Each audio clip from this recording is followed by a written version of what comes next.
여러분 안녕하세요. 마케터 브라운이라고 합니다. 약 30개 정도의 브랜드의 엑셀러레이팅을 도운 상태이고요. 주로 퍼포먼스 마케팅, SEO, CRM, 그로스 영역의 프로젝트들, 컨텐츠의 운영과 제작, 온드 채널 커뮤니케이션 등등 굉장히 다양한데요. 마케팅이 종합 예술이죠. 근데 그 중에서 퍼포먼스 마케팅은 유독 굉장히 이때 동안 기능적으로만 많이 소구가 되어 왔던 것 같아요. 사실 퍼포먼스 마케팅이야말로 굉장히 짧은 기간과 그 다음에 눈에 가시적으로 보이는 숨을 곳 없는 그 마케팅의 영역 중에서 가장 광고라고 하는 그 기획과 제작과 운영의 그 삼위일체 같은 그 본질에 집중해서 만드는 최고의 플레이 중에 하나이거든요. 그래서 오늘 사실 이미 좀 대형 광고주분들, 그러니까 큰 브랜드들의 사례보다는 소액 월에 500에서 월에 1000, 2000만 원 정도 쓰고 계시는 아주 작은 브랜드들의 이야기를 좀 해볼까 합니다. 우리가 브랜드를 런칭할 때나 신규 제품이나 서비스 내놓을 때, 그리고 뭔가 PMF에 대한 검증이나 스케일업을 위해서 퍼포먼스 마케팅을 운영할 때요, 주로 좀 많이들 놓치는 부분이 매체인 것 같아요.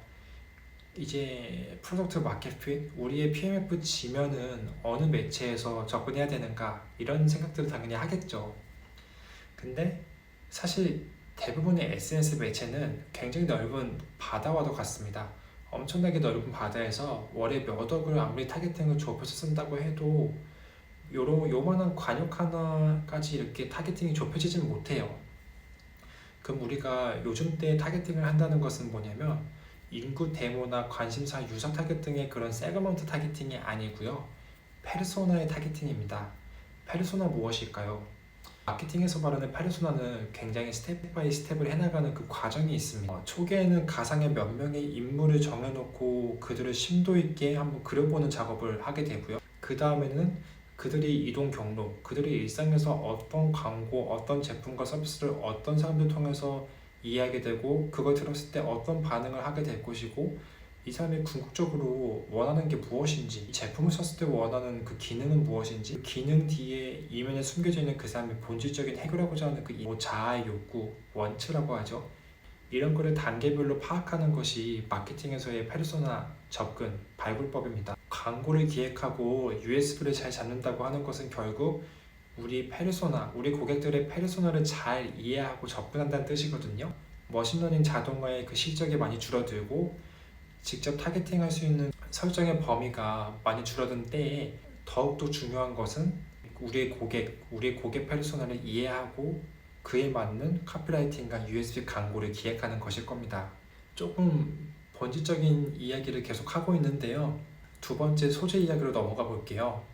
결국은 광고 기획을 잘한다는 것은 광고 소재를 잘 만든 것뿐만 아니고 잘 만든 광고 소재를 갖고 운영을 잘하는 것, 결국은 예산 증액을 해나가는 것이 퍼포먼스 마케팅 핵심적인 꽃이죠. 보통 우리가 소재를 만들 때 우리 페르소나에 집중해보자, 페르소나에 집중해서 광고 기획을 잘하자 라는 포인트를 말해봤는데요. 소재를 잘 만든다는 것은 앞서 말했던 페르소나를 단 하나만 있는 게 아니고 여러 개의 페르소나를 잘 맞춰보고, 이제 랭귀지 마켓핏이라고 하는 그 페르소나에 맞는 각각의 USP를 여러 개로 발굴해서 테스트하는 겁니다. 그리고 그 페르소나는 2534가 될 수도 있고 3439가 될 수도 있고 2531이 될 수도 있고, 데모 단의 테스트에서도 굉장히 여러 갈래로 나뉘게 될 것입니다. 이 많은 광고 그룹들과 캠페인의 최적화를 계속해서 해나가는 것, 요게 잘 만든 소재를 만드는 가장 핵심적인 일이고요. 그리고 우리가 소재를 잘 만들었다라는 것은 결국은 숫자로 증명이 되어야 하는데, 이 숫자로 증명을 할 때 CPA나 로어스 단가만 갖고 결과 지표만 보고 우리가 소재를 판단하면 안 됩니다. 잘 아는 분들도 있겠지만 CPM 단가, CTR 이런 앞서 나오는 효율 지표들과 결과 지표를 잘 같이 로직을 엮어봐야 소재를 파악하고 디벨롭을 할 수 있고, 이런 것들에 따라서 우리는 다른 운영 방식을 좀 펼쳐야 됩니다.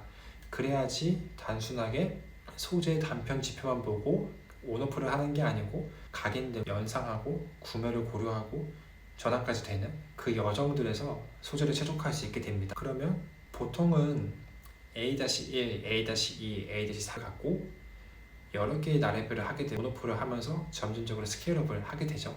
앞서 말씀드렸던 페르소나 타겟팅, 페르소나 발굴과 이 기획이 잘 되어야지 삽질을 안 하고 이번 소재단에서 빠르게 스케일업을 해나갈 수 있게 됩니다. 스케일업 단계에서 만약에 조금 홀더가 생기면 우리는 또 이제 의구심을 갖게 되거든요. 우리가 기획했던 게 맞을까? 그러니까 이런 게 생기지 않으려면 앞서서 우리가 정말 집중해야 되는 그 사람들이 누구인지, 고객이 누구인지에 대한 이해도를 잘 갖고 가야 됩니다. 이 1번과 2번이 잘 엮어져서 우리는 그 다음에 조금씩 예산을 스케일업하면서 이제 매체를 확장하는 세 번째 미디어 믹스의 단계에 오게 됩니다. 미디어 믹스를 가게 되면 사실 적어도 월에 몇천만 원 이상, 최소 월에 1억 이상, 월에 5억까지도 쓰고요, 10억까지도 쓰고, 이런 미디어 믹스로 나아가게 됩니다.